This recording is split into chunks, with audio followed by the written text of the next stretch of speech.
Hola, bienvenidos. Mi nombre es José Manuel López García. Nominalismo.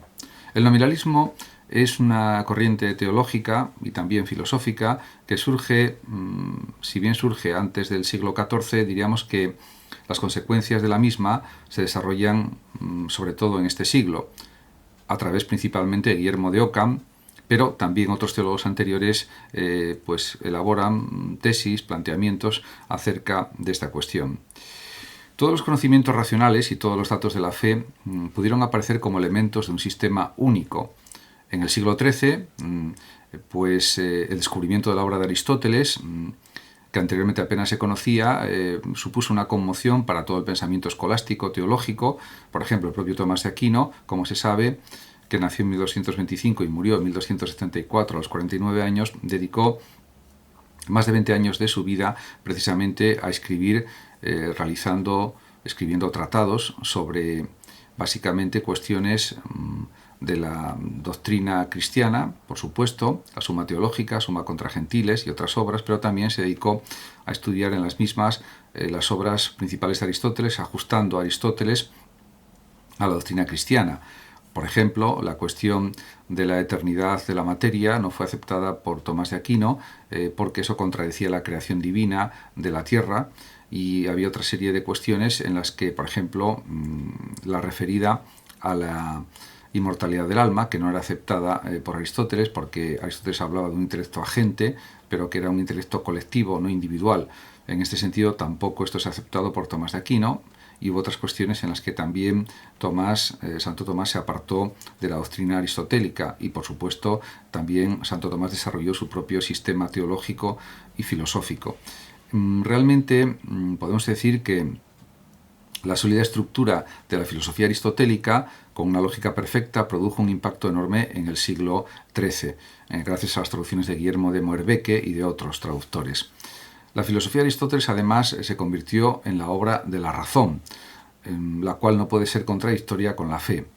Por ejemplo, el averroísmo había sostenido que razón y fe podían ofrecer informaciones no solo distintas, sino contradictorias acerca de los mismos contenidos: inmortalidad personal, origen del mundo, etc. Tomás de Aquino había rechazado que tal situación pudiera realmente producirse, puesto que la verdad es una sola.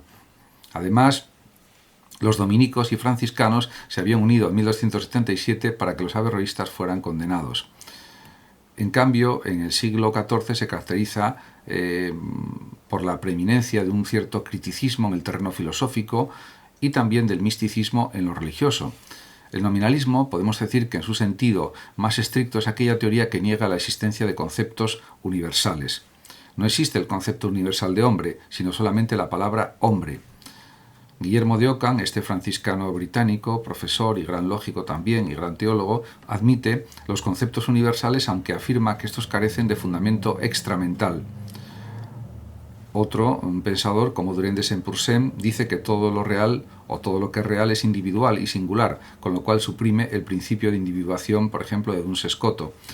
Durand además acepta la doctrina escotista de la teología como ciencia práctica. Además, Durand considera que el proceso de conocimiento se reduce, por tanto, a la acción ejercida por las cosas sobre el intelecto, sobre la inteligencia. Otro pensador, como Pedro Aureolo, dice que para él, como para Durand, el universal no existe sino en el intelecto y a título de concepto. Para otro científico, como Juan Buridan, el ímpetus que el motor imprime al cuerpo movido es una fuerza que explica, diríamos, una serie de conceptos de tipo físico. Guillermo de Ockham está convencido de que el movimiento científico iniciado en Oxford pues realmente plantea por primera vez el ideal de una ciencia puramente matemática y experimental, y esto era realmente muy importante.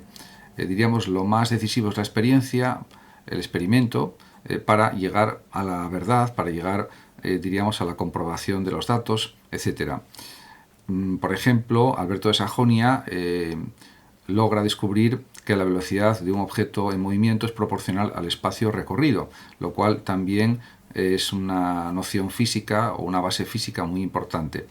En la escuela de Oxford del siglo XIII también destacó un científico como Roberto Grosseteste, el cual considera que todo conocimiento procede de la experiencia, lo cual va en la línea también del nominalismo de Guillermo de Ockham. Pero es que los averroístas habían ido más lejos todavía al afirmar que la creación era algo eterno y necesario.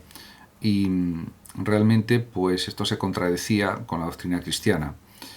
Para Ockham, para Guillermo de Ockham, es evidente que el contingentismo radical, que en teología significa la afirmación del poder y la libertad absolutos de Dios, diríamos que es perfectamente aceptable desde pues, nuevos planteamientos teológicos. Para Alberto de Sajonia, el centro de magnitud de la Tierra no es el centro del mundo. En esto, pues, realmente se ve que las investigaciones pues, iban avanzando.